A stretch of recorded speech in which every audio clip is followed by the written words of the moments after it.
अस्सलाम वालेकुम। बादशाह ने पूरे मुल्क में ऐलान करवा दिया कि जो भी नीले फूल ढूंढ कर लाएगा मैं उसे अपनी आधी सल्तनत दे दूंगा। इनाम के लालच में बहुत से लोग नीले फूल को ढूंढने गए, लेकिन जो भी गया वो वापस लौट कर ना आया। बादशाह बहुत मायूस हो गया और मलका भी बहुत उदास रहने लगी।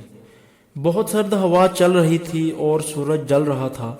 बादशाह बालकनी से ढलते सूरज को देख रहा था।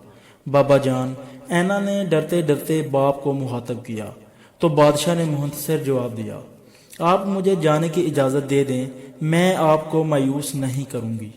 खुदा के लिए आप मुझ पर भरोसा तो करके देखें। ठीक है, लेकिन वजीर और चंद सिपाही तुम्हारे साथ जाएंगे। शुक्रिया बाबा जान, मैं अपना वादा ज़रूर पूरा करूंगी। शहजादी जब वापस मुड़ने लगी तो बादशाह ने इसके कंधे पर हाथ रखकर इसे रोक लिया। बादशाह ने कहा कि मैं भी एक वादा करता हूँ कि अगर तुम कामयाब लौटी तो मैं तुम्हें भी दिल से अपनी बेटी का मुकाम दूंगा। शहजादी और वजीर और चंद सिपाही हमसाया मुल्क रवाना हो गए। हमसाया मुल्क पहुंचकर शहजादी ने बादशाह से मिलने की दरख्वास्त की, तो जब वो बादशाह के पास गए तो बादशाह बहुत ही कमज़ोर लग रहा था। हाल पूछने के बाद शहजादी ने सुनहरी आंखों वाले शहजादे के बारे में पूछा तो बादशाह ने वही किस्सा शहजादी को सुना दिया। शहजादा ने बादशाह से कहा कि क्या वो हमें इस जादूगर से मिलवा सकते हैं। शहजादी ने बादशाह से इस जादूगर के बारे में पूछा जिसने नीले फूलों के बारे में शहजादे को बताया था। तो बादशाह ने एक दरबारी को हुक्म दिया कि इनको जादूगर के घर पहुंचा दे।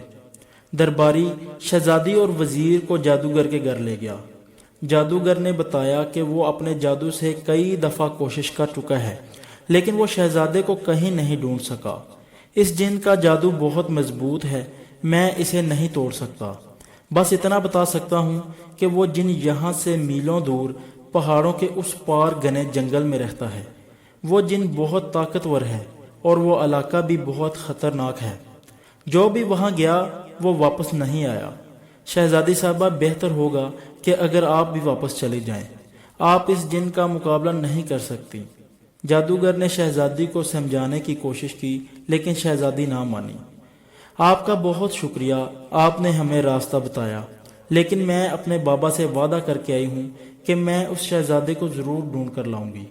बस आप हमें उस पहाड़ी तक पहुँचा दें तो मैं आपकी शुक्रगुजार होंगी। जादूगर ने अपने जादू से इन्हें उस पहाड़ी तक पहुँचा दिया। बहुत मुश्किलों का सामना करते हुए वो पहाड़ी के उस पार पहुँच गए। जंगल बहुत घना और बहुत खौफनाक था। बहुत दिन वो जंगल में भटकते रहे और शहजादे को ढूंढते रहे। इसी दौरान इनका सामना बहुत से जंगली जानवरों से भी हुआ और उन्होंने इनका डट कर मुकाबला किया और हार ना मानी। वजीर ने कहा, शहजादी साहिबा, मुझे तो खौफ आने लगा है। हम जितना आगे जा रहे हैं जंगल इतना ही घना होता जा रहा है और हमारे पास खाने का सामान भी कम रह गया है। हमें जादूगर की बात मानकर वापस चले जाना चाहिए था। पता नहीं हम इस जिन का मुकाबला कर सकेंगे कि नहीं। अगर आप वापस जाना चाहते हैं तो मैं आपको नहीं रोकूंगी, लेकिन मैं अपने मकसद से नहीं हट सकती। शहजादी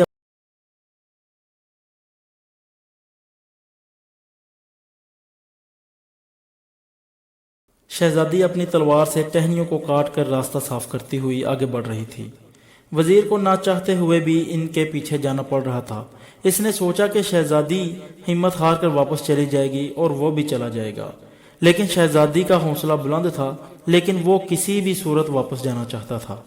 वो एक जगह खाना खाने रुके तो उन्होंने देखा कि इनका एक सिपाही गायब है, तो वो सब डर गए। वजीर के तो पसीने छूट गए और कहने लगा कि मैंने कहा था कि वापस चलते हैं, लेकिन आपने मेरी बात नहीं सुनी। शहजादी ने वजीर की बात काटते हुए कहा कि मैंने भी कहा था कि अगर कोई जाना चाहता है तो वो चला जाए, मैं अपना वादा पूरा करके जाऊंगी। इनमें से एक सिपाही ने कहा कि शहजादी साहिबा, आप पर हमारी जान भी कुर्बान है, हम आपको कैसे छोड़ सकते हैं। तो सब ने हाँ में हाँ मिलाई तो वजीर को भी हाँ करना पड़ी। फिर सब सिपाही को ढूंढने लगे।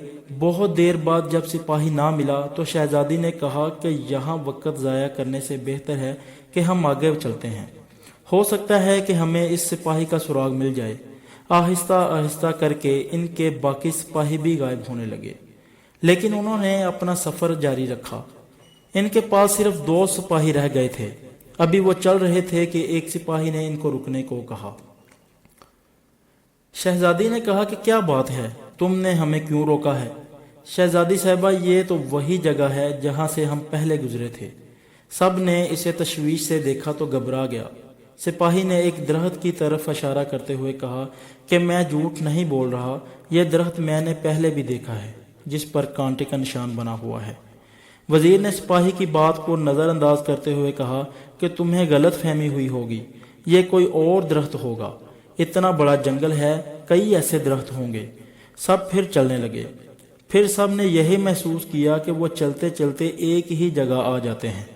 سب چلتے چلتے تھک گئے تھے تو شہزادی نے سب کو ایک جگہ بیٹھنے کا حکم دیا۔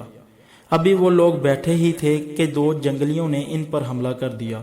ان جنگلیوں کا نیچے سے دڑ انسانوں جیسا اور سر جانوروں جیسا تھا۔ ان دونوں کے سروں پر ایک ایک سینگ تھا اور وہ قد میں بھی ان سے لمبے تھے۔ وہ سب مل کر بھی ان دونوں کا مقابلہ نہیں کر پا رہے تھے، کیونکہ وہ جہاں بھی وار کرتے ان کے زخم پھر سے بڑھ جاتے تھے۔ شہزادی اینا بھرپور مقابلہ کر رہی تھی، اس کے سپاہی بھی گائل ہونے لگے تھے۔ وزیر جھوٹ موٹ کا بے ہوش ہو کر گر پڑا اور ظاہر کیا کہ وہ زخمی ہو کر بے ہوش ہوا ہے۔ شہزادی اینا بھی گائل ہو رہی تھی۔